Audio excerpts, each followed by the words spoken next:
ಪ್ರತಿಭಾ, ನಿನ್ನ ಮಾವ ಬಂದ್ರು ನೋಡು, ಒಂದು ಲೋಟ ಕಾಫಿ ಮಾಡಿಕೊಡು ಎಂದು ಜೋರಾಗಿ ಕೂಗಿ ಹೇಳಿದರು ಹೊರಗಡೆ ಬಟ್ಟೆ ಒಣ ಹಾಕುತ್ತಿದ್ದ ಪಾರ್ವತಮ್ಮನವರು. ಕಸ ಗುಡಿಸುತ್ತಿದ್ದ ಪ್ರತಿಭಾ ಪೊರಕೆ ಪಕ್ಕಕ್ಕಿಟ್ಟು ಅಡುಗೆ ಮನೆಗೆ ಓಡಿ ಹೋದಳು. ಕೈ ತೊಳೆದುಕೊಂಡು ಕಾಫಿ ಮಾಡಲು ಪಾತ್ರೆ ಹುಡುಕುತ್ತಿರುವಾಗಲೇ ಒಳಗಡೆ ಬಂದಿದ್ದರು ಅವಳ ಮಾವ ಸುಂದರ್ರಾಜ್. ನೋಡಿ ಕುಲಗೆಟ್ಟ ಹೆಣ್ಣೆ, ಕೂದಲನ್ನು ಬಿಟ್ಟುಕೊಂಡು ಅಡುಗೆ ಮನೆಗೆ ಬರ್ತೀಯಾ? ಎಷ್ಟು ವಯಸ್ಸಾಗಿದೆ ನಿನಗೆ, ಗೊತ್ತಾಗಲ್ವಾ ಎಂದು ಗದರುತ್ತಾ ತನ್ನ ಅಕ್ಕ ಪಾರ್ವತಿಯನ್ನ ಕರೆದ. ನಿನ್ನ ಮಗಳು ಅದೃಷ್ಟವನ್ನ ಹೊತ್ತು ಬಂದಿಲ್ಲ. ಇಂಥವಳನ್ನ ಮದುವೆ ಮಾಡಿಕೊಟ್ರೆ ಆ ಮನೆಯನ್ನ ಗುಡಿಸಿ ಗುಂಡಾಂತರ ಮಾಡುತ್ತಾಳೆ ಎಂದರು. ಸಣ್ಣ ವಿಷಯಕ್ಕೆ ಕೂಗಾಡಿದವನು ಬಂದಷ್ಟೇ ರಭಸದಲ್ಲಿ ಆಚೆ ಹೋದ. ಮಗಳು ಮಾಡಿರುವುದು ದೊಡ್ಡ ಅಪರಾಧ ಅಲ್ಲವೆಂದು ತಿಳಿದಿದ್ದರೂ ಸಹ ಅವಳನ್ನೇ ಬೈಯುತ್ತಿದ್ದರು ಪಾರ್ವತಮ್ಮನವರು. ಆಗ ಅವರ ತಮ್ಮ, ನೋಡಕ್ಕ, ನಿನ್ನ ಮಗಳಿಗೆ ಗಂಡು ಹುಡುಕೋದು ಅಷ್ಟು ಸುಲಭ ಅಲ್ಲ. ಮೊದಲು ಅವಳಿಗೆ ಸಂಸ್ಕಾರವನ್ನು ಕಲಿಸು. ನಿನ್ನ ಮಗಳಿರುವ ಚಂದಕ್ಕೆ ಯಾರೂ ಸಹ ಮನೆ ತುಂಬಿಸಿಕೊಳ್ಳಲು ಮುಂದೆ ಬರುವುದಿಲ್ಲ. ಸಾಲದಕ್ಕೆ ಈ ಕಳಂಕ ಬೇರೆ ಎಂದು ರೇಗಾಡಿ ಮನೆ ಕಡೆ ಹೊರಟವನು ಪ್ರತಿಭಾಳಿಗೆ ಗಂಡು ಹುಡುಕಿ ಹುಡುಕಿ ಸಾಕಾಗಿದ್ದ ಮಾವ. ಪ್ರತಿಭಾ ಈಗ 18 ವರ್ಷದ ಹುಡುಗಿ. ಅವಳಿಗೆ ಇಷ್ಟು ಬೇಗ ಗಂಡು ಹುಡುಕಲು ಕಾರಣವಿಷ್ಟೇ. ಅವಳು ಹುಟ್ಟಿರುವುದು ಮೂಲ ನಕ್ಷತ್ರ. ಹುಟ್ಟಿದಾಗ ಪುರೋಹಿತರು ಒಬ್ಬರು ಇವಳಿಗೆ 12 ವರ್ಷ ವಯಸ್ಸಾದಾಗ ತಂದೆಗೆ ಕಂಟಕವಿದೆ ಎಂದು ಹೇಳಿದ ಒಂದು ಭವಿಷ್ಯ ಮನೆಯವರನ್ನ ದಿಕ್ಕು ತಪ್ಪಿಸಿತು. ಅದೇ ಭಯದಲ್ಲಿ 12 ವರ್ಷ ಕಳೆದಾಗ ಪವಾಡದಂತೆ ಪ್ರತಿಭಾಳ ತಂದೆ ಮಲ್ಲಣ್ಣ ಹಾಸಿಗೆ ಹಿಡಿದರು. ರಾಜಕೀಯ ರಂಗದಲ್ಲಿ ಓಡಾಡುತ್ತಿದ್ದ ಮಲ್ಲಣ್ಣ ಹಲವರ ಬಳಿ ವೈರತ್ವ ಸಹ ಕಟ್ಟಿಕೊಂಡಿದ್ದರು. ಮಗಳನ್ನು ಅತಿಯಾಗಿ ಪ್ರೀತಿಸುತ್ತಿದ್ದ ತಂದೆ ಜಾತಕ ದೋಷಗಳನ್ನೆಲ್ಲ ಹೆಚ್ಚಾಗಿ ನಂಬುತ್ತಿರಲಿಲ್ಲ. ಎಲ್ಲ ಕಡೆ ಸುತ್ತಾಡಿದರೂ ಮಲ್ಲಣ್ಣನವರಿಗೆ ಇರುವ ಕಾಯಿಲೆ ಏನೆಂದು ಪತ್ತೆ ಹಚ್ಚಲು ಸಾಧ್ಯವಾಗಿರಲಿಲ್ಲ. ಸತತ 6 ತಿಂಗಳ ಕಾಲ ಆಸ್ಪತ್ರೆ ವಾಸ ಮುಗಿಸಿದ ಮಲ್ಲಣ್ಣನವರು ಕೊನೆಗೆ ಉಸಿರು ಚೆಲ್ಲಿದರು. ಇದರಿಂದ ವಿಪರೀತ ಗಾಬರಿಗೆ ಬಿದ್ದ ಪಾರ್ವತಮ್ಮನವರು ಮತ್ತೊಮ್ಮೆ ಮಗಳ ಜಾತಕ ತೆಗೆದುಕೊಂಡು ಜ್ಯೋತಿಷ್ಯರ ಬಳಿ ಹೋದರು. ನಿನ್ನ ಮಗಳಿಂದ ನಿನ್ನ ಮನೆಗೆ ತೊಂದರೆ ಇದೆ, ಅಲ್ಲದೆ ಅವಳು ಮದುವೆ ಮಾಡಿಕೊಂಡು ಹೋಗುವ ಮನೆಯಲ್ಲಿಯೂ ಸಹ ಯಾರಾದರೂ ಒಬ್ಬರನ್ನ ಬಲಿ ತೆಗೆದುಕೊಳ್ಳುತ್ತಾಳೆ. ಆದಷ್ಟು ಬೇಗ ಅವಳಿಗೊಂದು ಮದುವೆ ಮಾಡಿ ನಿಮ್ಮ ಮನೆಯವರನ್ನ ಕಾಪಾಡಿಕೊಳ್ಳಿ ಎಂದಾಗ ಬೆಚ್ಚಿ ಬಿದ್ದಿದ್ದರು ಪಾರ್ವತಮ್ಮನವರು. ಮನೆಯಲ್ಲಿ ವಯಸ್ಸಾದ ಅತ್ತೆ ಮಾವ ಬೇರೆ ಯಾರೂ ಇಲ್ಲದಿದ್ದರೂ ಚಿಂತೆ ಶುರುವಾಗಿತ್ತು. ಜೊತೆಗೆ ಬಂದಿದ್ದ ಅವಳ ತಮ್ಮ ಸಂದೀಪ್, ಚಿಂತೆ ಮಾಡಬೇಡ ಅಕ್ಕ, ಈಗಿಂದಲೇ ಹುಡುಗನನ್ನು ಹುಡುಕಲು ಶುರು ಮಾಡೋಣ ಎಂದು ಧೈರ್ಯ ಹೇಳಿದ. ಅಲ್ಲಿಂದ ಪ್ರಾರಂಭವಾಗಿದ್ದು ಪ್ರತಿಭಾಳಿಗೆ ಗಂಡು ಹುಡುಕುವ ಕೆಲಸ. ಆದರೆ ಹುಡುಗಿ ನೋಡಲು ಸುಂದರವಾಗಿದ್ದಾಳೆ ಎಂದು ಬಯಸುತ್ತಿದ್ದವರು ಅವಳದ್ದು ಮೂಲ ನಕ್ಷತ್ರ ಎಂದು ತಿಳಿಯುತ್ತಿದ್ದಂತೆ ಹಿಂದೇಟು ಹಾಕುತ್ತಿದ್ದರು. ಪ್ರತಿಭಾಳ 15ರ ಹರೆಯಕ್ಕೆ ಶುರುವಾದ ವರಾನ್ವೇಷಣೆಗೆ ಇಂದು 3 ವರ್ಷ ಮುಗಿದಿದೆ.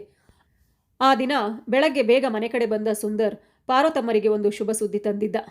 ಹೊಸ್ತಿಲಿಗೆ ಕುಂಕುಮ ಇಡುತ್ತಿದ್ದವಳ ಕರೆದುಕೊಂಡು ಹೋಗಿ ಸೋಫಾ ಮೇಲೆ ಕೂರಿಸಿ, ಅಕ್ಕ, ಒಂದು ಸಂಬಂಧ ಬಂದಿದೆ. ಮನೆ ಕಡೆ ಚೆನ್ನಾಗಿದ್ದಾರೆ, ಬಹಳ ಆಸ್ತಿ ಇದೆ, 2 ಗಂಡು ಮಕ್ಕಳು, ಇವನು 2ನೇಯವನು ಎಂದು ಸಂತೋಷದಿಂದ ಹೇಳಿದ. ಅದನ್ನು ಕೇಳಿದ ಪಾರ್ವತಮ್ಮನವರು, ಹೌದೇನೋ, ನಮ್ಮ ಪ್ರತಿಭಾನ ಒಪ್ಪಿಕೊಂಡ್ರಾ ಎಂದು ಮುಖ ಅರಳಿಸಿ ಕೇಳಿದರು. ಹುಡುಗಿಯನ್ನ ಅವರು ಒಪ್ಪಿಕೊಂಡಿದ್ದಾರೆ ಅಕ್ಕ, ಆದರೆ ಹುಡುಗನಿಗೆ 2ನೇ ಮದುವೆ. ಮೊದಲನೇ ಹೆಂಡತಿ ಬೇರೆಯವನ ಜೊತೆ ಓಡಿ ಹೋದಳಂತೆ ಅಂದಾಗ ಪಾರ್ವತಮ್ಮನವರ ಮುಖ ಚಿಕ್ಕದಾಯಿತು. ಅಲ್ಲ ಕಣೋ ಸುಂದ್ರ, ನಮ್ಮ ಹುಡುಗಿ ಬೇರೆ ಚಿಕ್ಕವಳು, 2ನೇ ಸಂಬಂಧ ಅಂತ ಹೇಳ್ತಿದ್ದೀಯಾ? ನೋಡೋ ಜನ ಏನಂತಾರೋ ಏನೋ ಎಂದು ರಾಗ ಎಳೆದಾಗ ಅವನಿಗೆ ಕೋಪ ಬಂತು. ಅಕ್ಕ, ಮದುವೆಯಾದವಳು ಓಡಿ ಹೋದರೆ ಅವನು ತಾನೇ ಏನು ಮಾಡ್ತಾನೆ? ನಿನ್ನ ಮಗಳಿಗೆ 2 ವರ್ಷದಿಂದ ಗಂಡು ಸಿಕ್ತಿಲ್ಲ. ಈಗ ಸಿಕ್ಕಿರುವ ಒಳ್ಳೆ ಸಂಬಂಧಕ್ಕೆ ನೀನು ಕ್ಯಾತೆ ತೆಗಿಬೇಡ. ಇದು ಬೇಡವೆಂದರೆ ಮತ್ತೆ ನಾನು ಯಾವ ಗಂಡು ಹುಡುಕುವ ಗೋಜಿಗೂ ಹೋಗೋದಿಲ್ಲ ನೋಡು ಎಂದು ಸ್ವಲ್ಪ ಜೋರಾಗಿ ಮಾತನಾಡಿದಾಗ ಒಳಗಿದ್ದ ಪ್ರತಿಭಾಳ ದುಃಖ ಹೆಚ್ಚಾಯಿತು. ಇತ್ತ ಪಾರ್ವತಮ್ಮನವರು ಕೂಡ ಸುಮ್ಮನಾದರು. ಹೆಣ್ಣು ನೋಡಲು ಬರುವ ದಿನ ಫಿಕ್ಸ್ ಮಾಡಲಾಗಿತ್ತು. ವಿಪರ್ಯಾಸವೆಂದರೆ ಹುಡುಗನ ಕಡೆಯವರಿಗೆ ಪ್ರತಿಭಾ ಮೂಲ ನಕ್ಷತ್ರದಲ್ಲಿ ಹುಟ್ಟಿದವಳೆಂದು ತಿಳಿದಿತ್ತು. ನಮ್ಮ ಹುಡುಗಿಗೆ ಇನ್ನೊಂದು 3 ತಿಂಗಳು ಕಳೆದರೆ 18 ವರ್ಷ ತುಂಬುತ್ತದೆ. ಆಗ ಮದುವೆ ಮಾಡೋಣ ಎಂದ ಸುಂದರ್ರಾಜ್ ಅವರ ಮಾತಿಗೆ ಒಪ್ಪಿಗೆ ನೀಡಿದರು. ವರದಕ್ಷಿಣೆ ಬಗ್ಗೆ ವಿಚಾರಿಸಿದಾಗ ಬೇಡವೆಂದರೆ ಅವಮಾನವೆಂದು ನಿಮ್ಮ ಕೈಲಾದಷ್ಟು ಕೊಡಿ ಎಂದು ಅವರನ್ನು ಇಕ್ಕಟ್ಟಿಗೆ ಸಿಕ್ಕಿಸಿಬಿಟ್ಟರು ಗಂಡಿನ ಕಡೆಯವರು. ಮೂಲೆಯಲ್ಲಿ ಸಿಂಗರಿಸಿಕೊಂಡು ನಿಂತಿದ್ದ ಪ್ರತಿಭಾಳನ್ನ ಯಾರೊಬ್ಬರೂ ಒಂದು ಮಾತು ಸಹ ಕೇಳಲಿಲ್ಲ. ಪ್ರಪಂಚದಲ್ಲಿ ಹುಟ್ಟು ಆಕಸ್ಮಿಕ ತಾನೆ. ಇದೇ ನಕ್ಷತ್ರ, ಇದೇ ರಾಶಿಯಲ್ಲಿ ಹುಟ್ಟಬೇಕೆಂದು ಯಾರಿಗೆ ಗೊತ್ತಿರುತ್ತದೆ?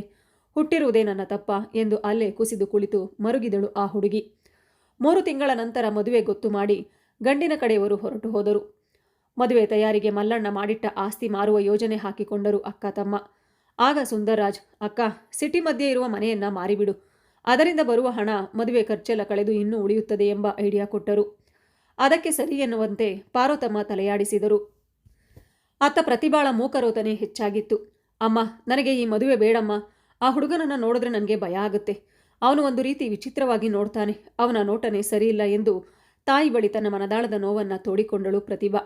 ಆಗ ಅವಳ ತಾಯಿ, ಸಾಕು ಮುಚ್ಚೆ ಬಾಯಿ, ದೊಡ್ಡ ವಿದ್ವಾಂಸರ ಥರ ಆಡಬೇಡ. ಹುಡುಗನ ನೋಟ ಸರಿ ಇಲ್ವಂತೆ, ಅದೇನು ಅಂತ ಹುಟ್ಬಿಟ್ಟು ಈ ಪಾಪಿ ಹೊಟ್ಟೆಯೊಳಗೆ ನನ್ನ ಮಾಂಗಲ್ಯವನ್ನೇ ಕಿತ್ತುಕೊಂಡೆ. ಈ ಮನೆಯಲ್ಲಿ ಮತ್ತೊಂದು ಅನಾಹುತ ಆಗುವ ಮೊದಲು ನೀನು ತೊಲಗಬೇಕು. ದೊಡ್ಡವರು ಅಂತಾರೆ, ಮೂಲ ನಕ್ಷತ್ರದಲ್ಲಿ ಹುಟ್ಟಿದ ಹೆಣ್ಣು ಹೋದ ಮನೆಗೆ ಒಳ್ಳೆಯದಂತೆ. ಆದರೆ ನಿನ್ನ ದರಿದ್ರ ಜಾತಕದಲ್ಲಿ ಅದೂ ಇಲ್ಲ. ಜ್ಯೋತಿಷ್ಯರು ಹೇಳಿದಂತೆ ಸತ್ತರೆ ನಿನ್ನ ಅತ್ತೆ ಮನೆಯಲ್ಲಿ ಸಾವಾಗಲಿ ಎನ್ನುವ ಸ್ವಾರ್ಥದ ಮಾತುಗಳು ಅವಳ ಮನಸ್ಸನ್ನು ಬಹಳ ನೋಯಿಸಿದವು. ಅವಳ ಸಹಾಯಕ್ಕೆಂದು ಅಲ್ಲಿ ಬೇರೆ ಯಾರೂ ಇರಲಿಲ್ಲ. ಮನಸ್ಸು ಗಟ್ಟಿ ಮಾಡಿಕೊಂಡ ಅವಳು ಪುನಃ ತನ್ನ ಕೆಲಸದಲ್ಲಿ ಮುಳುಗಿದಳು. ದಿನಗಳು ಕಳೆದು ಮದುವೆ ತಯಾರಿ ಶುರುವಾಗಿತ್ತು. ಮಲ್ಲಣ್ಣ ಸಿಟಿಯಲ್ಲಿ ಕಟ್ಟಿಸಿದ ದೊಡ್ಡ ಮನೆಯನ್ನ ಮಾರಿದ ಸುಂದರ್ರಾಜ್ ಬಂದ ಹಣದಲ್ಲಿ ಮುಂದೆ ನಿಂತು ಮದುವೆ ಮಾಡಲು ತೀರ್ಮಾನ ಮಾಡಿದ. ಎಷ್ಟಕ್ಕೆ ಮಾರಿದೆ, ಎಷ್ಟು ಹಣ ಬಂತು ಎಂದು ಪಾರ್ವತಮ್ಮನವರು ವಿಚಾರಿಸಿದರೂ ಅವನು ಲೆಕ್ಕ ಕೊಡಲಿಲ್ಲ. ಅವರ ಸಂಪ್ರದಾಯದಂತೆ ಮದುವೆಯ ಶಾಸ್ತ್ರಗಳಿಗೆ ಸೋದರ ಮಾವ ಬಹಳ ಮುಖ್ಯ. ಹಾಗಾಗಿ ಪಾರ್ವತಮ್ಮನವರು ಕೂಡ ಹೆಚ್ಚು ಪ್ರಶ್ನೆಯನ್ನ ಮಾಡಲಿಲ್ಲ. ಮದುವೆಗೆ ಬಟ್ಟೆ ಒಡವೆ ಕೂಡ ಸುಂದರ್ರಾಜ್ ಹಾಗೂ ಅವನ ಹೆಂಡತಿ ಪ್ರಕಾರ ಆಯ್ಕೆಯಾಗಿತ್ತು. ಮದುವೆ ನೆನೆದು ದಿನವೂ ಕೊರಗುತ್ತಿದ್ದ ಪ್ರತಿಭಾಳಿಗೆ ತಾನು ಮದುವೆಯಾಗುವ ಹುಡುಗನ ಹೆಸರೇನೆಂದು ಸಹ ಅವಳಿಗೆ ತಿಳಿದಿರಲಿಲ್ಲ. ಮದುವೆಗೆ 1 ತಿಂಗಳು ಬಾಕಿ ಇರುವಾಗ ಎಲ್ಲವೂ ರೆಡಿಯಾಗಿತ್ತು. ಮದುವೆ ಹುಡುಗ ಆಗಾಗ ನೆಪ ಹೇಳಿಕೊಂಡು ಮನೆ ಕಡೆ ಬರುತ್ತಿದ್ದ.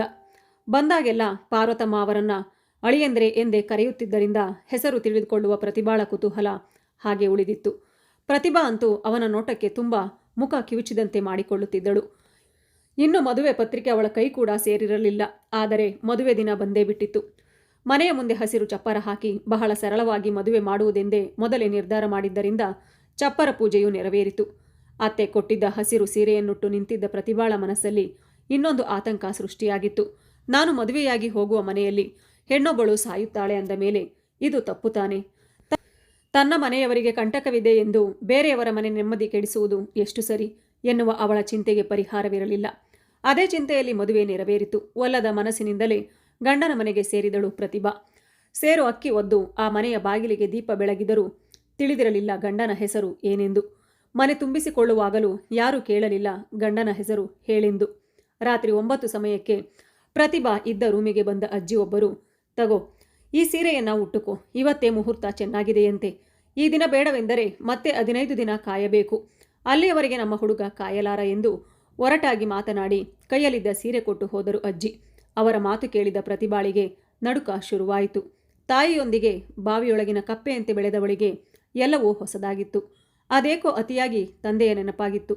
ದುಃಖ ಉಕ್ಕಿ ಉಕ್ಕಿ ಬರುತ್ತಿತ್ತು. ಸೀರೆ ಉಟ್ಟು ಮೂಲೆ ಹಿಡಿದು ಕೂತು ಬಿಟ್ಟಳು. ಅರ್ಧ ಗಂಟೆಗೆ ಮತ್ತೆ ಬಂದ ಅಜ್ಜಿ ಹೊರಗೆ ಬರುವಂತೆ ಹೇಳಿ ಕೈಗೊಂದು ಹಾಲಿನ ಲೋಟ ಕೊಟ್ಟು, ನಿನ್ನ ಗಂಡನ ರೂಮು ಅಲ್ಲಿದೆ, ಇನ್ನು ಮುಂದೆ ನೀನು ಅಲ್ಲೇ ಇರಬೇಕು, ಅವನು ಹೇಳಿದಂತೆ ಕೇಳಬೇಕು ಎಂದು ಬುದ್ಧಿ ಹೇಳಿ ಹೊರಟು ಹೋಯಿತು. ಅದನ್ನೆಲ್ಲ ಕೇಳಿಸಿಕೊಂಡು ಸುಮ್ಮನೆ ಗಂಡನ ರೂಮಿಗೆ ಹೋದಳು. ಅರ್ಧ ಗಂಟೆಯ ನಂತರ ಬಂದ ಅವಳ ಗಂಡ, ಏ ಹುಡುಗಿ ಇಲ್ಲಿ ಬಾ, ಆ ಮೂಲೆಯಲ್ಲಿ ನಿಂತು ನೀನು ಏನು ಮಾಡ್ತಾ ಇದ್ದೀಯಾ ಎಂದು ಅಧಿಕಾರದಲ್ಲಿ ಬಳಿ ಕರೆದಾಗ ಪ್ರತಿಭಾಳಿಗೆ ಅಜ್ಜಿ ಹೇಳಿದ ಮಾತು ನೆನಪಾಗಿತ್ತು. ಗಾಬರಿಯಿಂದ ಅವನ ಬಳಿ ಬಂದು ನಿಂತಳು ಅಷ್ಟೇ. ಅವಳ ಕೈಯಲ್ಲಿದ್ದ ಲೋಟ ಬದಿಗೆಸೆದವನು ಅವಳನ್ನು ಒರಟಾಗಿ ಅಪ್ಪಿಕೊಂಡ. ಅವನ ಪ್ರೀತಿಗೆ ಔಹಾರಿದ ಪ್ರತಿಭಾ ಚಿಟಾರನೆ ಕಿರುಚಿಕೊಂಡಳು. ಅವಳ ಬಾಯಿ ಒತ್ತಿ ಹಿಡಿದವನು, ಕೂಗಿದರೆ ನಿನ್ನ ಕತ್ತು ಹಿಸಿಕಿ ಸಾಯಿಸಿ ಬಿಡ್ತೀನಿ, ಹುಷಾರು, ಹೊರಗಡೆ ನಿನಗೆ ಹೇಳಿ ಕಳಿಸಿಲ್ವಾ ಹೇಗಿರಬೇಕು ಏನು ಮಾಡಬೇಕೆಂದು ಎಂದು ಗದರಿದ. ಅವನ ನಡವಳಿಕೆ ಅವಳ ಬೆನ್ನೂರಿಯೆಲ್ಲ ನಡುಗುವಂತೆ ಮಾಡಿತ್ತು. ಆಗ ಅವಳು, ನನ್ನನ್ನು ಏನು ಮಾಡಬೇಡಿ, ನನ್ನನ್ನು ಬಿಟ್ಟು ಬಿಡಿ ಎಂದು ಕೈ ಜೋಡಿಸಿ ಬೇಡಿಕೊಂಡಳು. ಆಗ ಅವನು ನಗುತ್ತಾ, ನಿನ್ನನ್ನು ಬಿಡಬೇಕಾ? ನಿಮ್ಮಮ್ಮ ಗಂಡನ ಮನೆಯಲ್ಲಿ ಹೇಗಿರಬೇಕೆಂದು ಕಲಿಸಿಕೊಟ್ಟಿಲ್ವಾ? ನಿನ್ನ ಕೂರಿಸಿ ಚಂದ ನೋಡಲು ಇಲ್ಲಿಗೆ ತಂದಿಲ್ಲ. ಸುಮ್ಮನೆ ನಾನು ಹೇಳಿದಂತೆ ಕೇಳಬೇಕು, ಇಲ್ಲವಾದರೆ ಸರಿಯಾಗಿ ಬಾರಿಸಬೇಕಾಗುತ್ತದೆ ಅಷ್ಟೇ ಎಂದು ಬೆದರಿಕೆ ಒಡ್ಡಿ ಅವಳ ಸೆರಗು ಹಿಡಿದು ಎಳೆದಾಗ ಆಕೆಯ ಕಣ್ಣಿಗೆ ಅವನು ಒಬ್ಬ ಅತ್ಯಾಚಾರಿ ಅಂತೆ ಕಂಡ. ಅವಳ ಶೀಲ ದೋಚಲೆಂದೇ ಮದುವೆ ಎಂಬ ಹೆಸರಿನಲ್ಲಿ ಪರವಾನಗಿ ಪಡೆದಿದ್ದವನು ಅವಳನ್ನು ಮನಬಂದಂತೆ ನಡೆಸಿಕೊಂಡಿದ್ದ. ಅವನ ಬೆದರಿಕೆಗೆ ಭಯಗೊಂಡ ಅವಳು ಅವನ ಮೃಗದ ವರ್ತನೆಯನ್ನ ಶಕ್ತಿ ಮೀರಿ ಸಹಿಸಿದಳು. ಅವಳ ಶೀಲದೋಚಿ ತೃಪ್ತಿಪಟ್ಟುಕೊಂಡ ಆತ ಪಕ್ಕಕ್ಕೆ ಸರಿದು ಮಲಗಿದ. ಪುಟ್ಟ ದೇಹಕ್ಕೆ ಮನಸ್ಸಿಗೆ ಆತ ನೀಡಿದ ನೋವು ಭಯಂಕರವಾಗಿತ್ತು. ಪ್ರಾಣ ಹೋಗುವಂತಹ ಯಾತನೆ ಸಹಿಸಿ ಎದ್ದು ಕುಳಿತ ಆಕೆಯ ಸ್ಥಿತಿ ಬೆಂಕಿಯಿಂದ ಬಾಣಲೆಗೆ ಬಿದ್ದಂತಾಗಿತ್ತು. ಹೆಸರೇ ತಿಳಿಯದ ವ್ಯಕ್ತಿ ಒಬ್ಬ ಹೆಣ್ಣಿಗೆ ಪ್ರಾಣವಾಗಿರುವ ಶೀಲದೋಚಿದರೆ ಅವನೊಬ್ಬ ಅತ್ಯಾಚಾರಿ ಅಲ್ಲವೇ? ಹೆಣ್ಣು ತಾನಾಗಿಯೇ ಒಲಿದು ಬಂದರೆ ಮಾತ್ರ ಅದು ಸತಿಪತಿಯ ಮಧುರ ಮಿಲನ, ಇಲ್ಲವೆಂದರೆ ಅದೊಂದು ಬಲಾತ್ಕಾರವೇ. ಅಂತಹ ಸ್ಥಿತಿಯಲ್ಲಿ ಬೆಂದು ಹೋದಳು ಪ್ರತಿಭಾ. ಅಯ್ಯೋ ದೇವರೇ, ನಾ ಮಾಡಿದ ತಪ್ಪಾದರೂ ಏನು? ಹುಟ್ಟುವ ಗಳಿಗೆ ಸರಿ ಇಲ್ಲವೆಂದರೆ ಇಂತಹ ಶಿಕ್ಷೆಯೇ ನೀನು ಕೊಡುವುದು? ನಾನೇನು ಕೇಳಿ ಕೇಳಿ ಪಡೆದಿರುವೆನೆ ಈ ಹುಟ್ಟನ್ನ? ಹೆತ್ತ ತಾಯಿಗೂ ಬೇಡದ ನಾನು ಮತ್ತಾರಿಗೆ ಬೇಕು? ಇಂತಹ ನರಕ ಅನುಭವಿಸಲು ಬದುಕಿಸಿರುವೆಯ ನನ್ನ? ಉತ್ತರವಿಲ್ಲದ ಆಕೆಯ ಪ್ರಶ್ನೆಗೆ ಮೂಕ ರೋದನೆಯೊಂದೇ ಒಡನಾಡಿ ತನ್ನ 2 ಕೈಗಳಿಂದ ಬಾಯಿ ಒತ್ತಿ ಹಿಡಿದು ಸಾಕೆನ್ನುವಷ್ಟು ಅಳುತ್ತಾ ಕುಳಿತಳು. ಬೆಳಗ್ಗೆ ಎದ್ದ ಪ್ರತಿಭಾಳಿಗೆ ಮೈಯೆಲ್ಲ ನೋಯುತ್ತಾ ಭಾರ ಎನಿಸುತ್ತಿತ್ತು. ಹೊರಗೆ ಬಂದು ಕಣ್ಣು ಉಜ್ಜಿಕೊಂಡು ರೆಪ್ಪೆ ತೆರೆದವಳಿಗೆ ಆಕೆ ಮುಂದೆ ನಿಂತಿದ್ದು ಅದೇ ಅಜ್ಜಿ. ಮನೆಯ ಹಿಂದೆ ಬಾತ್ರೂಮ್ ಇದೆ. ಹೋಗಿ ಅಲ್ಲಿ ಸ್ನಾನ ಮಾಡಿ ಬಾ. ಮನೆಯವರಿಗೆ ಅಡುಗೆ ಮಾಡೋದಿದೆ. ಹಾಗೆ ಎಲ್ಲರನ್ನ ಪರಿಚಯ ಮಾಡಿಕೊಡುತ್ತೇನೆ ಎಂದು ಅವರ ವರಸೆಯಲ್ಲಿ ಹೇಳಿದರು. ಬಿಸಿ ಬಿಸಿ ನೀರನ್ನು ಸಾಕು ಎನ್ನುವಷ್ಟು ಮೈಮೇಲೆ ಸುರಿದುಕೊಂಡಳು. ಮೈ ಹಗುರವಾಯಿತು ಎನಿಸಿದರೂ ಮನದ ಗಾಯ ಹಾಗೆ ಇತ್ತು. ಕೂದಲನ್ನು ಒರೆಸಿಕೊಂಡು ಹೋಗುವಾಗ ಅವಳೆದುರಿಗೆ ಆಗ ಮಾತನಾಡಿಸಿದ ಅಜ್ಜಿ ಜೊತೆ ಇನ್ನೂ ಇಬ್ಬರು ಹೆಂಗಸರು ಬಂದಿದ್ದರು. ನೋಡಮ್ಮ, ಈಗ ನಿನಗೆ ಸೀರೆ ಉಡಲು ಹೇಳಿದ ಇವರ ಹೆಸರು ಮುತ್ತಮ್ಮ, ನಿನ್ನ ಅತ್ತೆ. ಇಲ್ಲಿ ನಿಂತಿರುವ ಇಬ್ಬರಲ್ಲಿ ಇವಳು ಜಾಜಿ, ಮನೆಯ ದೊಡ್ಡ ಮಗನ ಹೆಂಡತಿ. ಅಲ್ಲಿ ನೋಡು, ದೇವರ ಮನೆಯಲ್ಲಿ ಪೂಜೆ ಮಾಡುತ್ತಿದ್ದಾರಲ್ಲ, ಅವರು ನಿನ್ನ ಮಾವ. ನಾನು ಅವನ ತಾಯಿ ರುಕ್ಮಿಣಿ. ತಿಳಿಯಿತಾ? ಈಗ ಹೋಗು, ಬಟ್ಟೆ ಬದಲಾಯಿಸು ಎಂದು ಹೇಳಿದರು. ಅಜ್ಜಿ ಎಲ್ಲ ತಿಳಿಸಿದವರು. ಬಿಟ್ಟಿದ್ದು ಆಕೆಯ ಗಂಡನ ಹೆಸರು. ಬೇಕಿರುವುದನ್ನು ಬಿಟ್ಟು ಎಲ್ಲವನ್ನ ಹೇಳಿದರು. ಅತ್ತೆ ಹೇಳಿದಂತೆ ಸೀರೆ ಉಟ್ಟುಕೊಳ್ಳುತ್ತಿದ್ದ ಪ್ರತಿಭಾಳ ರೂಮಿನ ಬಳಿಗೆ ಬಂದ ಜಾಜಿ, ಈ ಹುಡುಗಿದು ಮೂಲ ನಕ್ಷತ್ರ ಅಂತೆ, ಸ್ವಲ್ಪ ಹುಷಾರಾಗಿ ಇರಬೇಕು. ಹೋಗಿ ಹೋಗಿ ಇಂಥವಳನ್ನ ಮನೆ ತುಂಬಿಸಿಕೊಂಡಿದ್ದಾರೆ ಈ ಬುದ್ಧಿ ಇಲ್ಲದ ಅತ್ತೆ ಮಾವ.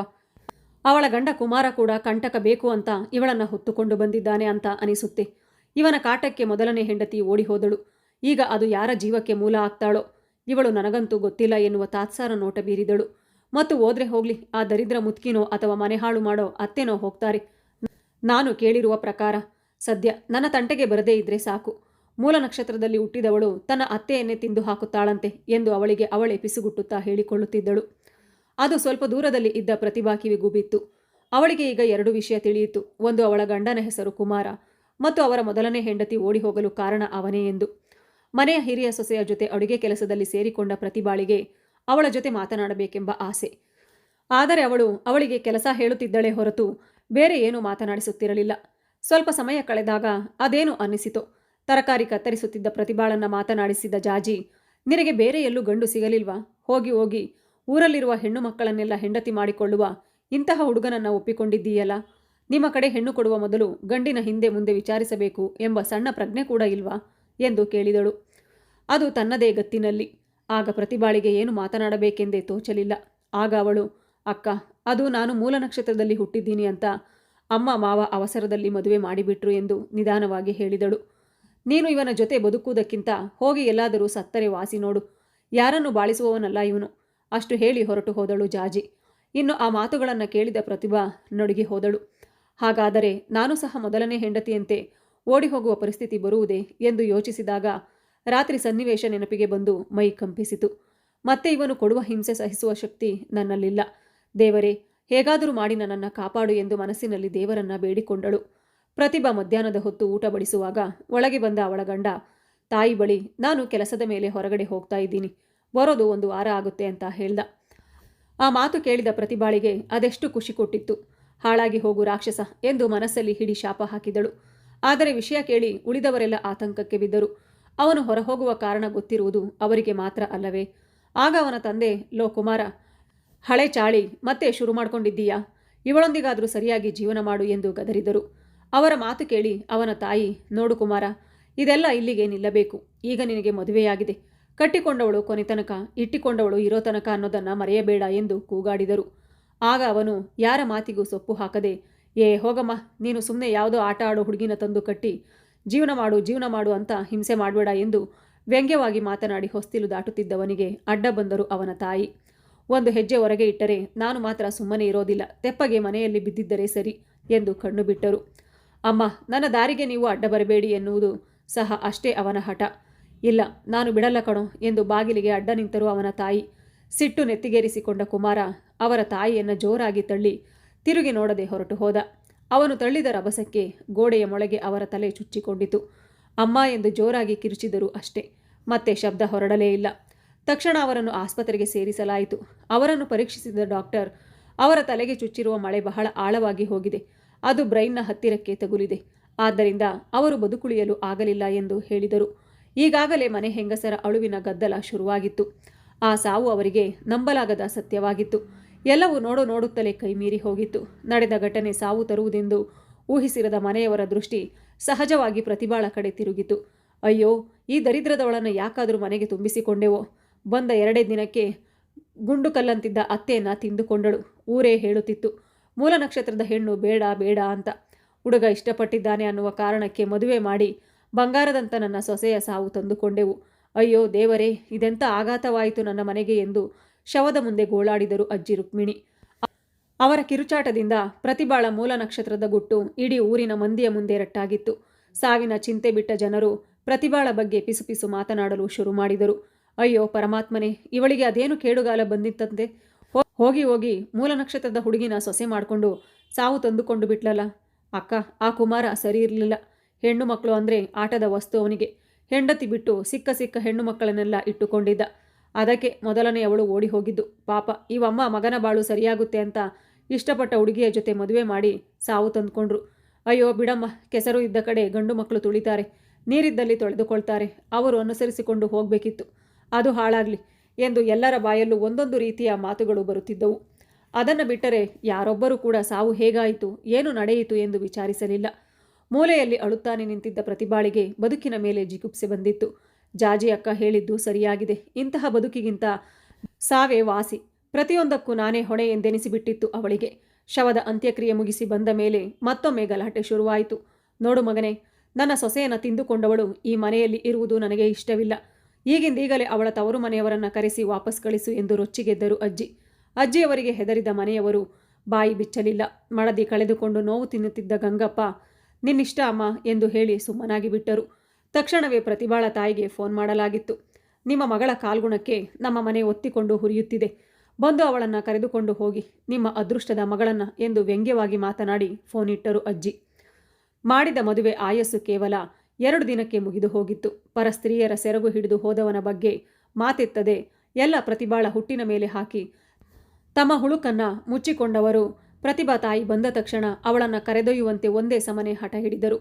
ಅಮ್ಮ, ನನ್ನ ಪರಿಸ್ಥಿತಿ ಅರ್ಥ ಮಾಡಿಕೊಳ್ಳಿ. ಮದುವೆಯಾಗಿ 2 ದಿನಕ್ಕೆ ಮಗಳು ತವರೆ ಮನೆಗೆ ಸೇರಿದರೆ ಜನ ಬಾಯಿಗೆ ಬಂದಂತೆ ಮಾತನಾಡ್ತಾರೆ ಎಂದು ಕೈ ಮುಗಿದು ಬೇಡಿಕೊಂಡಳು ಪ್ರತಿಭಾ ತಾಯಿ. ಆಗ ಅಜ್ಜಿ, ಹಾಗಂತ ನಿನ್ನ ಮನೆಯ ದರಿದ್ರವನ್ನು ನಾನು ಹೊತ್ತುಕೊಳ್ಳಲ? ಅದು ಸಾಧ್ಯವಿಲ್ಲ. ನಿನ್ನ ಮಗಳೊಂದಿಗೆ ನೀನು ಇಲ್ಲಿಂದ ತೊಲಗು. ಇಲ್ಲೇ ಬಿಟ್ಟರೆ ಅವಳನ್ನು ಸೀಮೆ ಎಣ್ಣೆ ಸುರಿದು ಸುಟ್ಟು ಬಿಡ್ತೀನಿ ಎಂದು ಅಜ್ಜಿ ಅಬ್ಬರಿಸಿದಾಗ ಬೆಚ್ಚಿ ಹೋದಳು ಪ್ರತಿಭಾ. ಪ್ರತಿಭಾ ತಾಯಿ ಎಲ್ಲ ರೀತಿಯಿಂದ ಕೇಳಿಕೊಂಡರೂ ಉಪಯೋಗವಾಗಲಿಲ್ಲ. ಸೋತು ಸುಣ್ಣವಾಗಿ ಮಗಳನ್ನು ಕರೆದುಕೊಂಡು ಮನೆಗೆ ನಡೆದರು. ಇವಳ ಜಾತಕದಂತೆ ಅವರ ಮನೆಯಲ್ಲಿ ಸಾವಾಗಿತ್ತು. ಈಗೇನು ಮಾಡುವುದೆಂದು ತಿಳಿಯುತ್ತಿಲ್ಲ. ಒಂದಿಷ್ಟು ಹಣ ಕೊಟ್ಟರೆ ಪುನಃ ಮನೆಗೆ ಸೇರಿಸಿಕೊಳ್ಳಬಹುದು. ಮನೆ ಮಾರಿದ ದುಡ್ಡು ಎಷ್ಟಿದೆ ಎಂದು ಪ್ರತಿಭಾ ತಾಯಿ ತಮ್ಮನಲ್ಲಿ ಕೇಳಿದಳು. ಅವಳು ಕೇಳಿದ ಮಾತಿಗೆ ಅವನ ಮುಖದ ಭಾವನೆಗೆ ಬದಲಾಯಿತು. ನಂತರ ಅವನು ಹೇಳಿದ, ಮನೆಯ ದುಡ್ಡು ಪೂರ್ತಿ ಮದುವೆಗೆ ಖರ್ಚಾಗಲಿಲ್ವಾ? ಇನ್ನೂ ಎಲ್ಲಿ ಉಳಿದಿದೆ? ನಿನ್ನ ಮಗಳಿಗೆ ಅಂಟಿರುವ ದರಿದ್ರ ಮೊದಲೇ ಗೊತ್ತಿತ್ತು ತಾನೆ. ಹೇಗೋ ಜನರ ಬಾಯಿ ಮುಚ್ಚಿಸಲು ಹೆಸರಿಗೊಂದು ಮದುವೆಯಾಗಿದೆ. ಇಲ್ಲೇ ಯಾವುದಾದರೂ ಮನೆ ಕೆಲಸಕ್ಕೆ ಅವಳನ್ನು ಹಾಕು, ನಿನಗೂ ಸಹಾಯವಾಗುತ್ತದೆ ಎಂದು ಕೊಂಕು ಮಾತನಾಡಿ ಅಲ್ಲಿ ನಿಲ್ಲದೆ ಹೊರಟು ಹೋದ. ಅಸಹಾಯಕಳಾದ ಪ್ರತಿಭಾ ತಾಯಿಗೆ ಒಂದೆಡೆ ತಮ್ಮನ ಮೇಲೆ ಅನುಮಾನ, ಮಗಳ ಮೇಲೆ ತುಂಬ ಕೋಪ. ಏನೇ ದರಿದ್ರದವಳೆ, ಹೀಗೆ ಮೂಲೆ ಹಿಡಿದುಕೊಂಡು ಕೂತಿರ್ತೀಯ? ನಾಳೆಯಿಂದ ಪಕ್ಕದ ರೋಡಿನಲ್ಲಿರುವ ಸಾಹುಕಾರನ ಮನೆಗೆ ಕೆಲಸಕ್ಕೆ ಹೋಗು. ಸುತ್ತಿ ಬಳಸಿ ಮತ್ತೆ ಇಲ್ಲಿಗೆ ಬಂದು ಅಂಟಿಕೊಂಡ ಕಳಂಕ ನೀನು ಎಂದು ಮಗಳ ಮೇಲೆ ತಮ್ಮ ಸಿಟ್ಟು ತೋರಿಸಿ ಹೋದರು. ಅಳುತ್ತಾ ಕುಳಿತ ಪ್ರತಿಭಾಳಿಗೆ ಈಗಲೂ ತಿಳಿಯಲಿಲ್ಲ. ನಾನು ಮಾಡಿದ ತಪ್ಪಾದರೂ ಏನು? ಅತ್ತೆ ಸತ್ತಿದ್ದು ಯಾಕೆ ಅಂತ ಎಲ್ಲರಿಗೂ ಗೊತ್ತು. ಆದರೂ ಯಾಕೆ ನನ್ನನ್ನೇ ಬೈದರು? ಅಮ್ಮ ಕೂಡ ನನ್ನದೇ ತಪ್ಪು ಎನ್ನುವಂತೆ ನಡೆದುಕೊಳ್ಳುತ್ತಿದ್ದಾರೆ ಯಾಕೆ? ಮುಗ್ಧ ಮನಸ್ಸಿನ ಪುಟ್ಟ ವಯಸ್ಸಿನ ಉತ್ತರ ಸಿಗದ ಪ್ರಶ್ನೆಗಳಿವು. ಸುರಿಯುತ್ತಿದ್ದ ಕಣ್ಣೀರಿಗೆ ಕರುಣೆ ತೋರುವವರಿಲ್ಲ. ಅವಳ ಸ್ಥಿತಿ ನೋಡಿ ಅಯ್ಯೋ ಎನ್ನುವವರಿಲ್ಲ. ಒಂದೆರಡು ಸಮಾಧಾನದ ಮಾತುಗಳು ಯಾರಿಂದಲೂ ಇಲ್ಲ. ಎಲ್ಲದಕ್ಕೂ ಕಾರಣ ಅವಳು ಹುಟ್ಟಿದ ನಕ್ಷತ್ರ. ಕುರುಡು ಮೂಢನಂಬಿಕೆಯ ಜೊತೆಗೆ ವಿಧಿಯಾಟಕ್ಕೆ ಸಿಲುಕಿ ತತ್ತರಿಸಿ ಹೋದಳು ಪ್ರತಿಭಾ. ತಾಯಿ ಹೇಳಿದಂತೆ ಮಾರನೇ ದಿನ ಬೆಳಗ್ಗೆ ಪಕ್ಕದ ರಸ್ತೆಯಲ್ಲಿರುವ ಸಾಹುಕಾರರ ಮನೆ ಕೆಲಸಕ್ಕೆ ಹೋದಳು.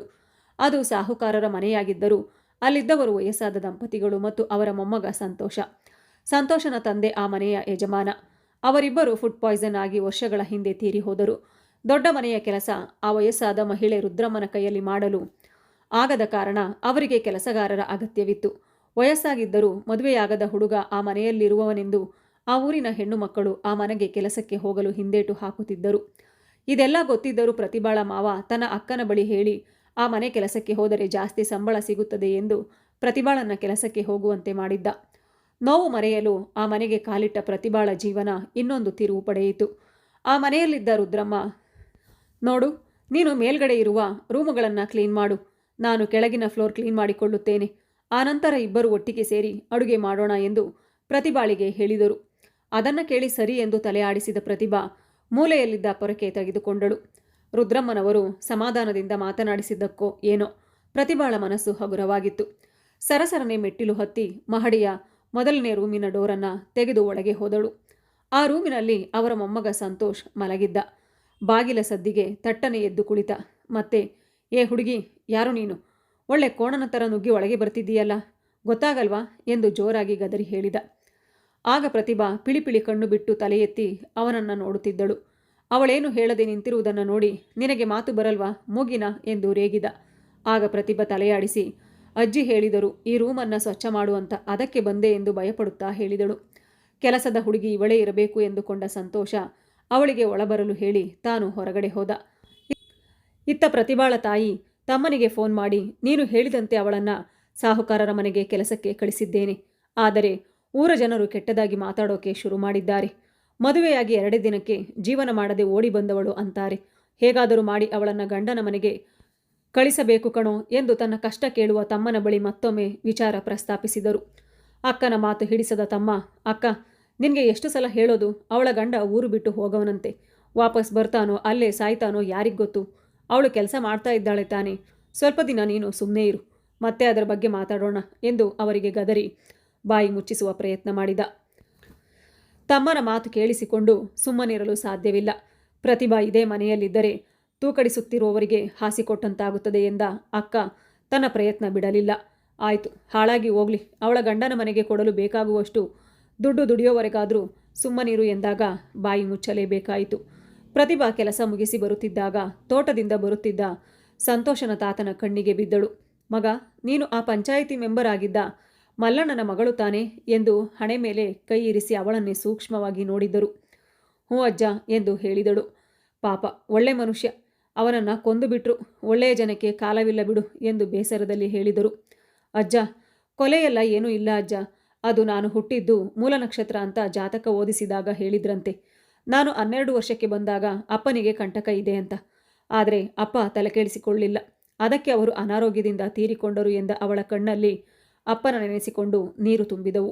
ಆಗ ಅಜ್ಜ, ಅಯ್ಯೋ ಹುಚ್ಚು ಹುಡುಗಿ, ಯಾವ ನಕ್ಷತ್ರ ಇಲ್ಲ, ಮಣ್ಣೂ ಇಲ್ಲ, ಅವನು ರಾಜಕೀಯದಲ್ಲಿ ಒಳ್ಳೆ ಹೆಸರು ಮಾಡ್ತಾನೆ ಅಂತ ಅವನ ಮೇಲೆ ವಾಮಾಚಾರ ಮಾಡಲಾಗಿತ್ತು. ಅದಕ್ಕೆ ಕಾಯಿಲೆಗೆ ಬಿದ್ದಿದ್ದ. ಅವನಿಗೆ ಒಳ್ಳೆ ಕಡೆ ಚಿಕಿತ್ಸೆ ಕೊಡಿಸಲಿಲ್ಲ, ಹಾಗಾಗಿ ಸತ್ತು ಹೋದ. ಆಗ ನಿನಗೆ ಇನ್ನೂ 12 ವರ್ಷ. ಜನ ನಿನ್ನ ಮೇಲೆ ಗೂಬೆ ಕೂರಿಸ್ತಾರೆ ಅಷ್ಟೇ ಎಂದು ತಿಳಿ ಹೇಳಿದ ಅಜ್ಜ ಮನೆಯೊಳಗೆ ಹೋದರು. ಇದನ್ನು ಕೇಳಿದ ಪ್ರತಿಭಾ ಯೋಚನೆಗೆ ಬಿದ್ದಳು. ಅಪ್ಪನ ಮೇಲೆ ವಾಮಾಚಾರ ಮಾಡಿದ್ದಾರೆ, ಮತ್ತೆ ಎಲ್ಲರೂ ನನ್ನಿಂದಲೇ ಸಾವಾಗಿದೆ ಎಂದು ಹೇಳುತ್ತಿದ್ದಾರಲ್ಲ. ನನ್ನ ತಂದೆಗೆ ಮೋಸ ಮಾಡಿದವರು ಯಾರೆಂದು ತಿಳಿದುಕೊಳ್ಳುವ ಕುತೂಹಲ ಮೂಡಿತು ಅವಳಿಗೆ. ಇತ್ತ ಸಂತೋಷ್, ಅಜ್ಜಿ, ಆ ಹುಡುಗಿಗೆ ಮದುವೆ ಆಗಿದೆ ತಾನೆ, ಮತ್ತೇಕೆ ನಮ್ಮ ಮನೆ ಕೆಲಸಕ್ಕೆ ಬರ್ತಾಳೆ? ಅವಳ ಗಂಡ ಅವಳನ್ನು ನೋಡಿಕೊಳ್ಳುತ್ತಿಲ್ವಾ ಎಂದು ರಾತ್ರಿ ಊಟ ಮಾಡುವಾಗ ಮನಸ್ಸಿನಲ್ಲಿ ಬಂದ ಪ್ರಶ್ನೆಯನ್ನು ಅಜ್ಜಿಯ ಮುಂದೆ ಇಟ್ಟ. ಮಗ ಸಂತೋಷ, ನನಗೂ ಅದೇ ಅನುಮಾನ ಕಣೋ. ಆ ಹುಡುಗಿಯದ್ದು ಮೂಲ ನಕ್ಷತ್ರ ಅಂತ 2ನೇ ಸಂಬಂಧ ತಂದು ಮದುವೆ ಮಾಡಿದ್ದರಂತೆ. ಮತ್ತೆ ಏನಾಯಿತು ಗೊತ್ತಿಲ್ಲ. 2 ದಿನಕ್ಕೆ ಆ ಹುಡುಗಿ ಮತ್ತೆ ತವರು ಮನೆಗೆ ಬಂದಿದ್ದಾಳೆ ಎಂದು ಹೇಳಿ ಸುಮ್ಮನಾದರು ಅಜ್ಜಿ. ಏನು ನಕ್ಷತ್ರವೋ ಅದೇನು ರಾಶಿನೋ, ಚಿಕ್ಕ ಹುಡುಗಿನ ಆ ಮೂಢನಂಬಿಕೆ ಹೆಸರಲ್ಲಿ ಮದುವೆ ಮಾಡಿದ್ದಾರೆ ನಮ್ಮ ಜನಗಳು. ಅದ್ಯಾವಾಗ ಬದಲಾಗ್ತಾರೋ ಎನ್ನುವ ಅವನ ಮಾತಲ್ಲಿ ಪ್ರತಿಭಾಳ ಜೀವನದ ಕುರಿತು ಅನುಕಂಪ ಇತ್ತು. ಜೊತೆಗೆ ಜನರ ಮೂಢನಂಬಿಕೆ ಮೇಲೆ ಕೋಪವೂ ಇತ್ತು. ಮನೆಗೆ ಬಂದ ಪ್ರತಿಭಾಳಿಗೆ ಅದೇ ತಾಯಿಯ ಕೊಂಕು ಮಾತುಗಳ ಜೊತೆಗೆ ತನ್ನ ಅಜ್ಜಿ ತಾತನ ಚಾಕರಿ ಮಾಡಿ ತಿಂದು ಮಲಗಿದಳು. ಅದೇಕೋ ದಾರಿಯಲ್ಲಿ ಸಿಕ್ಕ ಅಜ್ಜ ಹೇಳಿದ ಮಾತುಗಳು ಅವಳ ತಲೆಯನ್ನ ಕೆಡಿಸಿದವು. ಅಪ್ಪ ಹಾಗೂ ಅತ್ತೆ ಇಬ್ಬರ ಸಾವು ಒಂದೇ ರೀತಿಯ ಕೊಲೆ. 2 ಕಳಂಕ ನನಗೆ ನೀಡಿ ಸತ್ಯಾಂಶ ಮುಚ್ಚಿ ಹಾಕಿರುವುದು ತಪ್ಪಲ್ಲವೇ? ಮೂಲ ನಕ್ಷತ್ರಕ್ಕೆ ಜನ 1000 ಮಾತನಾಡಿದರೂ ತಲೆ ಕೆಡಿಸಿಕೊಳ್ಳದೆ ನನಗೆ ಪ್ರೀತಿ ಕೊಟ್ಟ ಅಪ್ಪನ ಸಾವಿಗೆ ಯಾರು ಕಾರಣ ಎಂದು ತಿಳಿಯಲೇಬೇಕು ಎಂದು ಮನಸ್ಸಿನಲ್ಲಿ ನಿರ್ಧಾರ ಮಾಡಿ ನಿದ್ದೆ ಮಾಡಲು ಅದೆಷ್ಟೇ ಪ್ರಯತ್ನಿಸಿದರೂ ನಿದ್ದೆ ಬರಲೇ ಇಲ್ಲ. ಪ್ರತಿಭಾ ಸಾಹುಕಾರರ ಮನೆಯಲ್ಲಿ ಕೆಲಸಕ್ಕೆ ಸೇರಿ ಈಗ 1 ವಾರವಾಗಿತ್ತು. ಆ ದಿನ ಕೆಲಸ ಮುಗಿಸಿ ಬರುತ್ತಿದ್ದ ಪ್ರತಿಭಾಳಿಗೆ ದಾರಿಯಲ್ಲಿ ಒಂದಿಷ್ಟು ಗಂಡಸರ ಗುಂಪು ಕಾಣಿಸಿತು. ಅದೇನೋ ತುಂಬ ಆಳವಾದ ಚರ್ಚೆ ಅವರ ನಡುವೆ ನಡೆಯುತ್ತಿತ್ತು. ಅವರಲ್ಲಿ ಕೆಲವರು ಪ್ರತಿಭಾಳಿಗೆ ಪರಿಚಯವಿದ್ದವರು.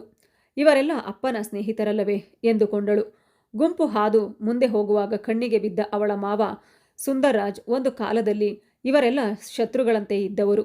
ಈಗೇನು ಎಲ್ಲರೂ ಒಟ್ಟಿಗೆ ಇದ್ದಾರಲ್ಲ ಎಂದು ತನ್ನ ತಿಳುವಳಿಕೆಗೆ ತಕ್ಕಂತೆ ಯೋಚಿಸಿದವಳಿಗೆ ಅವರ ಮಾತು ಕೇಳುವ ಕುತೂಹಲ ಹೆಚ್ಚಾಯಿತು. ಅವರ ಮಾತಿಗೆ ಕಿವಿಗೊಟ್ಟಳು. ಆಗ ಅವಳ ಮಾವ, ನೋಡ್ರಪ್ಪ, ಈ ಸಲ ಪಂಚಾಯಿತಿ ಎಲೆಕ್ಷನ್ಗೆ ನಾನೇ ನಿಲ್ಲೋದು. ಅದೇನು ಮಾಡ್ತಿರೋ ಗೊತ್ತಿಲ್ಲ, ನಾನು ಜನರ ಅವಿರೋಧ ಆಯ್ಕೆ ಆಗಬೇಕು ಅಷ್ಟೇ ಎಂದ ಸುಂದರ್ರಾಜ್. ಮತ್ತೊಬ್ಬ ವ್ಯಕ್ತಿ, ಸಾಕು ಸುಮ್ಮನಿರಪ್ಪ, ನಿನ್ನ ಭಾವ ಮಾಡಿ ಇಟ್ಟಿರೋ ದುಡ್ಡು ಪೂರ ತಿಂದು ಹಾಕಿದ್ದೀಯಾ? ನೀನು ಈಗ ಮತ್ತೆ ದುಡ್ಡು ಮಾಡೋ ಆಸೆ ಯಾಕೆ? ಈ ಸಲ ನಾನೇ ನಿಂತ್ಕೋತೀನಿ ಎಂದ. ಮತ್ತೊಬ್ಬರು, ನಾನು ಪಂಚಾಯಿತಿ ಅಧ್ಯಕ್ಷ ಆಗಬೇಕು ಅನ್ನೋದು ಅದೆಷ್ಟೋ ವರ್ಷಗಳ ಕನಸು. ಅದಕ್ಕೆ ಅಡ್ಡ ಬಂದವರಿಗೆ ಏನು ಮಾಡಿರುವೆ ಎಂದು ನಿಮಗೆಲ್ಲ ಚೆನ್ನಾಗಿ ಗೊತ್ತಿದೆ. ಸುಮ್ಮನೆ ನನ್ನ ಕೋಪಕ್ಕೆ ಗುರಿಯಾಗಬೇಡ ಎಂದು ಹೇಳುತ್ತಿದ್ದರು.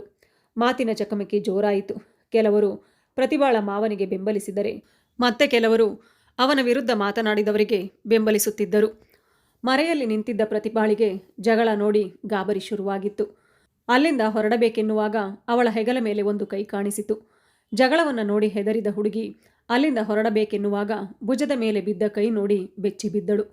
ತಕ್ಷಣ ಹಿಂದೆ ತಿರುಗಿ ಜೋರಾಗಿ ಕೂಗಬೇಕು ಅನ್ನುವಾಗ ಅವಳ ಬಾಯಿ ಒತ್ತಿ ಹಿಡಿದ ಸಂತೋಷ. ನೀನೇನು ಮಾಡ್ತಾ ಇದ್ದೀಯಾ ಇಲ್ಲಿ ಎಂದು ಅವಳ ಬಾಯಿ ಒತ್ತಿ ಹಿಡಿದು ಕೇಳಿದ. ಯಜಮಾನರೇ, ಅದು ನಾನು ಏನು ಹೇಳಲು ಹೋದ ಅವಳಿಗೆ ರಾಘವ್ ಬಾಯಿ ಮೇಲೆ ಬೆಳ್ಳಿಟ್ಟು ಸುಮ್ಮನಿರು, ಅವರು ಈ ಕಡೆ ಬರ್ತಾ ಇದ್ದಾರೆ ಎಂದು ಅವರ ಕೈ ಹಿಡಿದು ಕರೆದುಕೊಂಡು ಪೊದೆಯ ಹಿಂದೆ ಅವಿತುಕೊಂಡ. ಇವರ ಮಾತಿನ ಸದ್ದು ಕೇಳಿದ್ದ ಒಂದಿಬ್ಬರು ಅಲ್ಲಿಯ ತನಕ ಹುಡುಕಿ ಬಂದಿದ್ದರು. ಸರಿಯಾದ ಸಮಯಕ್ಕೆ ಅಲ್ಲಿಂದ ಪ್ರತಿಭಾಳೊಂದಿಗೆ ಪೊದೆಯೊಳಗೆ ಮರೆಯಾಗಿದ್ದ ಸಂತೋಷ್ ಸಣ್ಣ ಸಂಧಿ ಒಂದರ ಮೂಲಕ ಅವರನ್ನೇ ಗಮನಿಸುತ್ತಿದ್ದ. ಇಲ್ಲೇ ಸದ್ದು ಬಂದಂತಾಯಿತು, ಯಾರು ಕಾಣಿಸ್ತಿಲ್ವಲ್ಲ ಎಂದು ಅದರಲ್ಲೊಬ್ಬ ಎಮ್ಮೆನೋ ಮೇಕೆನೋ ಯಾವೋ ಓಡಾಡಿರಬೇಕು ಎಂದು ಮತ್ತೊಬ್ಬ ಒಂದು ಕಲ್ಲು ತೆಗೆದುಕೊಂಡು ಪೊದೆಯೊಳಗೆ ಎಸೆದ. ತಕ್ಷಣ ಸಂತೋಷ್ ಹೊಡೆತ ತಪ್ಪಿಸಿಕೊಂಡ. ಆದರೆ ಅವನ ಪಕ್ಕ ಇದ್ದ ಪ್ರತಿಭಾಳ ಹಣೆಗೆ ಬಡಿಯಿತು. ಹಣೆ ಒತ್ತಿ ಹಿಡಿದು ನೋವು ತಡೆದುಕೊಂಡಳು. ಅವಳನ್ನು ನೋಡಿದ ಸಂತೋಷನಿಗೆ ಅವಳನ್ನು ಭುಜಕ್ಕೆ ಒರಗಿಸಿಕೊಂಡ. ಹುಡುಕಲು ಬಂದಿದ್ದ ಇಬ್ಬರು ಅಲ್ಲಿಂದ ಹೊರಟು ಹೋದರು. ನಿಧಾನವಾಗಿ ಅವಳನ್ನು ಹೊರಕರೆತಂದ. ಆಗ ಸಂತೋಷ್, ನಿನಗೆ ತುಂಬ ಪೆಟ್ಟಾಯ್ತಾ ಎಂದು ಕೇಳಿದಾಗ, ಅಷ್ಟೇನೂ ಆಗಿಲ್ಲ ಬಿಡಿ ಎಂದ ಪ್ರತಿಭಾ ಇನ್ನೂ ಹಣೆ ಉಜ್ಜಿಕೊಳ್ಳುತ್ತಿದ್ದಳು. ನೀನೇನು ಮಾಡ್ತಾ ಇದ್ದೆ ಇಲ್ಲಿ ಎಂದು ಸಂತೋಷ್ ಕೇಳಿದ. ಆಗ ಅವಳು, ಅಲ್ಲೊಬ್ಬ ಬಿಳಿ ಪಂಚೆ ಹುಟ್ಟು ನಿಂತಿದ್ದಾನೆ ನೋಡಿ, ಅವನು ನನ್ನ ಮಾವ. ಅಲ್ಲಿರುವ ಉಳಿದ ಗಂಡಸರು ನನ್ನ ತಂದೆಯ ಸ್ನೇಹಿತರು.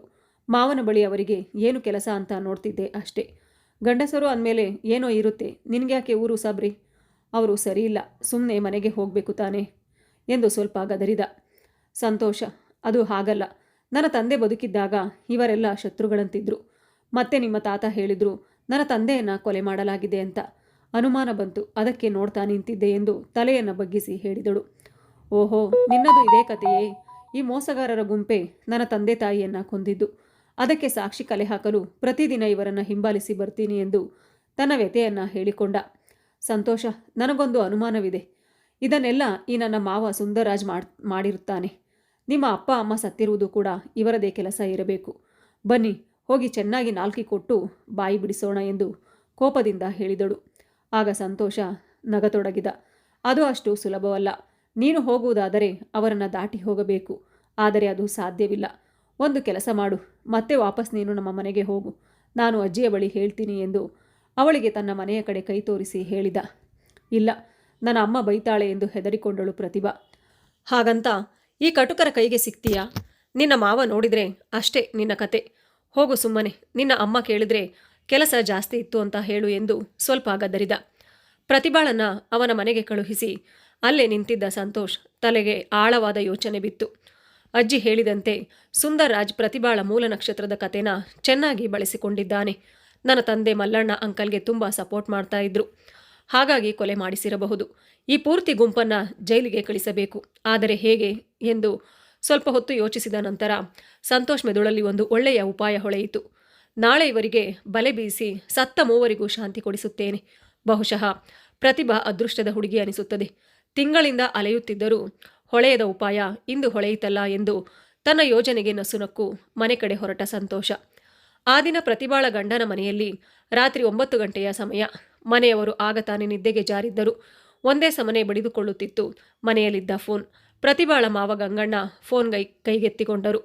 ಆಗ ಆ ಕಡೆಯಿಂದ, ನಿನ್ನ ಕಿರಿಮಗ ಆಸ್ಪತ್ರೆಯಲ್ಲಿ ಅಡ್ಮಿಟ್ ಆಗಿದ್ದಾನೆ. ಅವನ ಜೊತೆ ಯಾರೂ ಇಲ್ಲ. ಅದೇನೋ ಕಾಯಿಲೆ ಇದೆ ಅಂತೆ, ಅದಕ್ಕೆ ತಿಳಿಸಬೇಕು ಅಂತ ಫೋನ್ ಮಾಡಿದೆ ಎಂದು ಆ ಊರಿನ ವ್ಯಕ್ತಿಯೊಬ್ಬರು ಹೇಳಿದರು. ಈಗ ಗಂಗಣ್ಣನಿಗೆ ಚಿಂತೆ ಶುರುವಾಯಿತು. ಆಗ ಅವನ ತಾಯಿ, ಯಾರೋ ಇಷ್ಟೊತ್ತಿನಲ್ಲಿ ಎಂದು ಕೇಳುತ್ತಾ ಹೊರಗಡೆ ಬಂದರು. ಅಮ್ಮ, ಚಿಕ್ಕ ಮಗನಿಗೆ ಹುಷಾರಿಲ್ವಂತೆ, ಯಾರೋ ಅವನನ್ನು ಆಸ್ಪತ್ರೆಗೆ ಸೇರಿಸಿದ್ದಾರಂತೆ. ನಾನು ಮತ್ತೆ ದೊಡ್ಡ ಮಗ ಹೋಗಿ ಅವನನ್ನು ನೋಡಿಕೊಂಡು ಬರ್ತೀನಿ ಎಂದು ಅವಸರದಲ್ಲಿ ಹೊರಟು ನಿಂತರು ಗಂಗಣ್ಣ. ಮೊಮ್ಮಗನಿಗೆ ಹುಷಾರಿಲ್ಲ ಎಂದ ತಕ್ಷಣ ಅವನು ತನ್ನ ತಾಯಿ ಸಾವಿಗೆ ಕಾರಣ ಎನ್ನುವುದನ್ನು ಮರೆತ ಅಜ್ಜಿ, ಬೇಗ ಬೇಗ ಹೋಗು ಎಂದು ಅವಸರದಿಂದ ಕಳಿಸಿಕೊಟ್ಟರು. ಇತ್ತ ಸಂತೋಷ್ ಈಗ ವಾಪಸ್ ಮನೆಗೆ ಬಂದ ಮತ್ತು ಅವನ ಅಜ್ಜಿಯ ಬಳಿ ಪ್ರತಿಭಾಳ ಬಗ್ಗೆ ವಿಚಾರಿಸಿದ. ಆಗ ಅಜ್ಜಿ ಕತ್ತಲಾಯಿತು ಅಂತ ವಾಪಸ್ ಬಂದ್ಲು.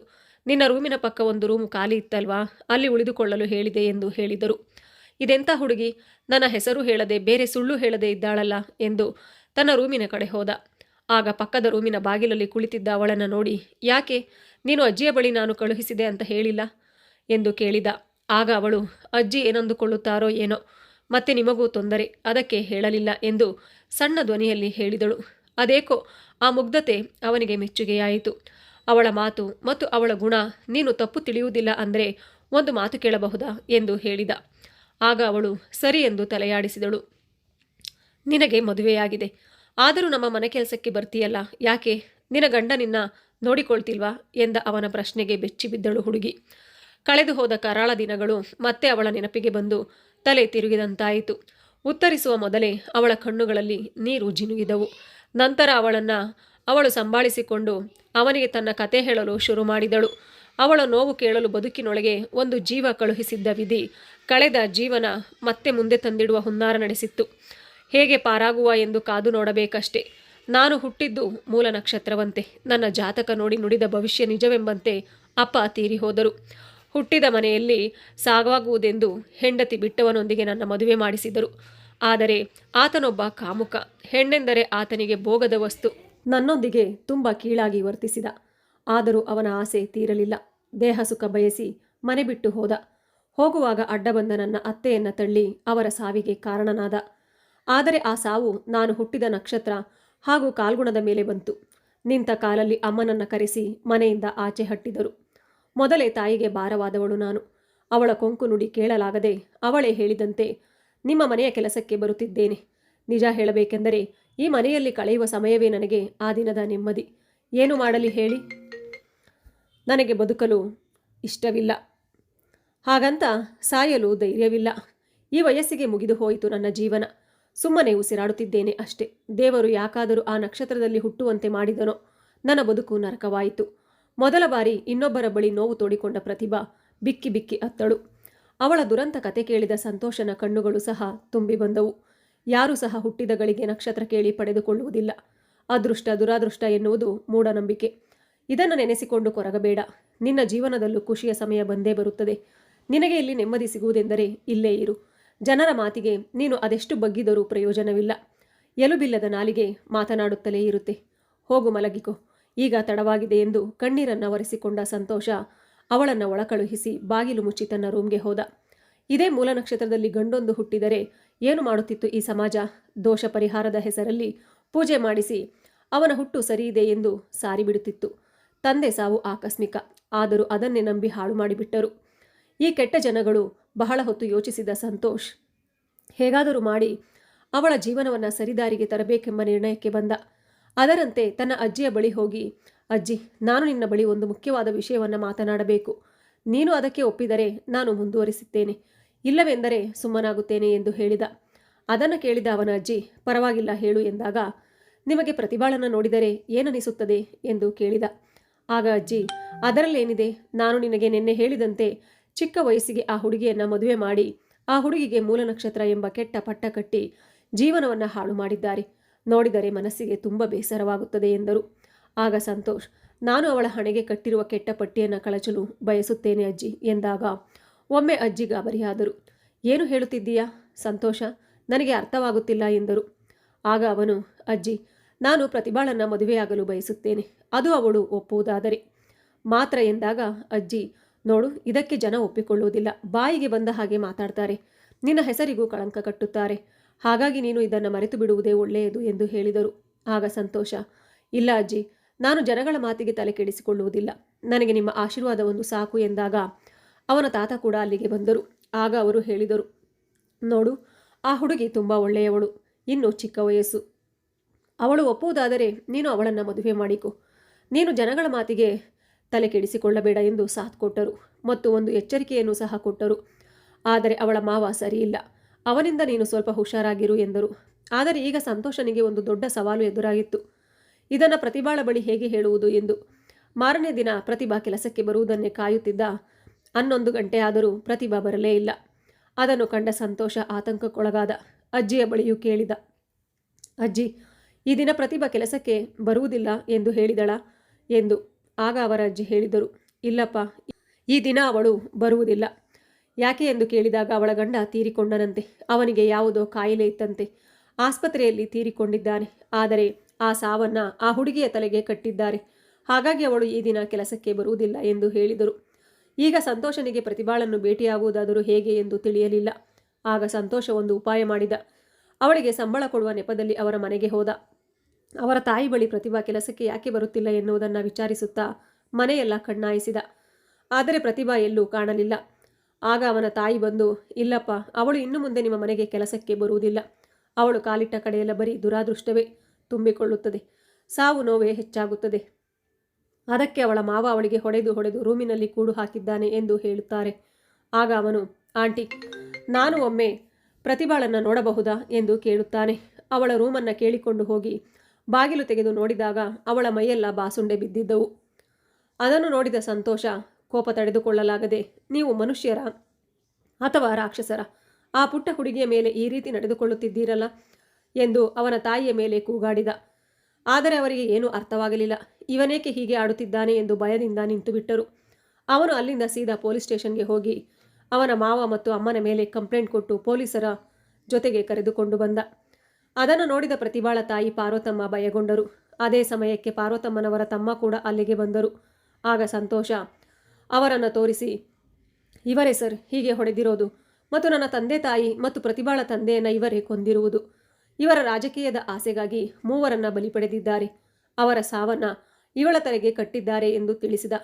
ಆಗ ಅವರ ಮಾವ, ಇದು ನಮ್ಮ ಮನೆಯ ವಿಷಯ, ಅದನ್ನು ಕೇಳೋದಕ್ಕೆ ನೀನ್ಯಾರು ಎಂದು ಪೊಲೀಸರ ಎದುರಿಗೆ ಅವನ ಮೇಲೆ ಕೈ ಮಾಡಲು ಹೋದಾಗ ಪೊಲೀಸಿನವರು ಅವನ ಕೈಗೆ ಕೋಳ ತೊಡಿಸಿ ಸ್ಟೇಷನ್ಗೆ ಕರೆದುಕೊಂಡು ಹೋದರು.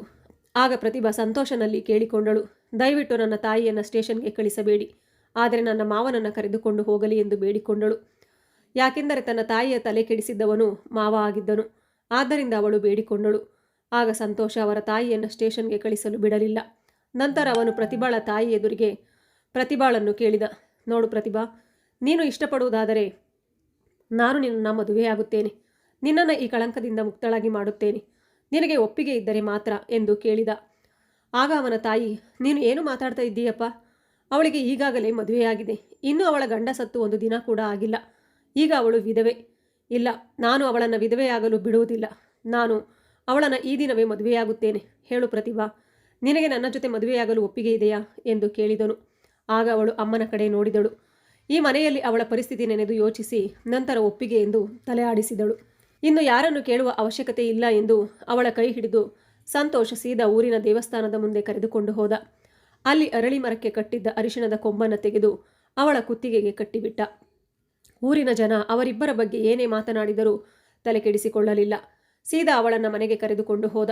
ಈಗ ಅವರಿಬ್ಬರ ಮದುವೆಯಾಗಿ 2 ವರ್ಷ ಕಳೆದಿದೆ. ಈಗ ಅವರಿಗೆ ಮುದ್ದಾದ ಒಂದು ಗಂಡು ಮಗು ಕೂಡ ಹುಟ್ಟಿದೆ.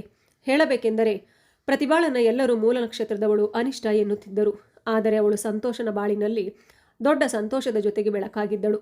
ಸಂತೋಷ್ ಇಂಜಿನಿಯರಿಂಗ್ ಮುಗಿಸಿ ತುಂಬ ದಿನಗಳೇ ಕಳೆದಿತ್ತು. ಅವನಿಗೆ ಕೆಲಸ ಕೂಡ ಸಿಕ್ಕಿರಲಿಲ್ಲ. ಪ್ರತಿಭಾಳನ್ನು ಮದುವೆಯಾದ ಕೆಲ ತಿಂಗಳಲ್ಲಿ ಅವನಿಗೆ ಕೆಲಸ ಸಿಕ್ಕಿತು ಮತ್ತು ಪ್ರತಿಭಾಳನ್ನು ಭೇಟಿಯಾದ ಮೇಲೆ ಅವನ ತಂದೆ ತಾಯಿಯನ್ನು ಕೊಂದವರನ್ನು ಹಿಡಿದು ಜೈಲಿಗೆ ಹಾಕಿಸಿದ. ಈಗ ಅವನು ತನ್ನ ಕೆಲಸದ ಜೊತೆಗೆ ಊರಿನಲ್ಲಿ ದೊಡ್ಡ ಜಮೀನ್ದಾರ ಕೂಡ ಆಗಿದ್ದಾನೆ. ಪ್ರತಿಭಾ ಕೂಡ ಈಗ ಅವನ ಜೊತೆ ಸಂತೋಷವಾಗಿ ಜೀವನ ನಡೆಸುತ್ತಿದ್ದಾಳೆ. ಆ ದಿನ ಸಂತೋಷ ಜನರ ಮಾತಿಗೆ ತಲೆ ಕೆಡಿಸಿಕೊಂಡಿದ್ದರೆ ಈ ದಿನ ಈ ಸುಂದರವಾದ ಸಂಸಾರ ಅವನಿಗೆ ಸಿಗುತ್ತಿರಲಿಲ್ಲ. ಪ್ರತಿಭಾಳ ಮೇಲೆ ಇದ್ದ ಕಳಂಕವನ್ನು ತೊಳೆದು ಹಾಕಿ ಪ್ರತಿಭಾ ಮೇಲೆ ಇದ್ದ ಕಳಂಕವನ್ನು ತೊಳೆದು ಹಾಕಿ ಅವಳಿಗೊಂದು ಬಾಳು ಕೊಟ್ಟು ತನ್ನ ಬಾಳಿನ ಬೆಳಕನ್ನು ಬೆಳಗಿಸಿಕೊಂಡ. ಸ್ನೇಹಿತರೆ, ಈ ಕಥೆಯ ಬಗ್ಗೆ ನಿಮ್ಮ ಅನಿಸಿಕೆ ಅಭಿಪ್ರಾಯಗಳನ್ನು ಕಮೆಂಟ್ ಮೂಲಕ ತಿಳಿಸಿ. ಈ ಕಥೆ ಇಷ್ಟವಾಗಿದ್ದರೆ ಒಂದು ಲೈಕ್ ಮಾಡಿ. ಧನ್ಯವಾದಗಳು.